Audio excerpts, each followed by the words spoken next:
ஏலக்காய், சுடு தண்ணி வேண்டாம், வெறும் பச்சை தண்ணியே உப்பு போட்டு கலந்து வச்சுக்கணும். பிடிச்சா இது வரணும், இதான் பக்குவோம். இது என்னங்க? அது தேங்காய். எதுக்கு இது? இதில் போடுறதுக்கு. இதில் வந்து இப்படி ஒட்டியா இருக்குல்ல, மாவு போட்டால் வெளியே வந்துடும். அதனால கொஞ்சம் தேங்காய் போடணும். தேங்காய் வெளியே வராதா? தேங்காய் வெளியே வராது. துருவின தேங்காவை கொஞ்சம் ஃபஸ்ட்டு போட்டுக்கணும். போட்டுட்டு மாவை ஃபில் பண்ணிக்கணும். பாதி மாவை போட்டுட்டு மறுபடியும் கொஞ்சம் தேங்காய் போட்டுக்கணும்.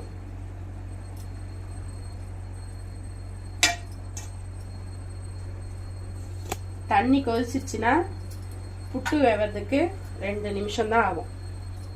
ஏற்கனவே மாவை வந்து நம்ம ஆவி கேட்டதுனால அதில் கொஞ்சம் வெந்துட்டு இருக்கோம்.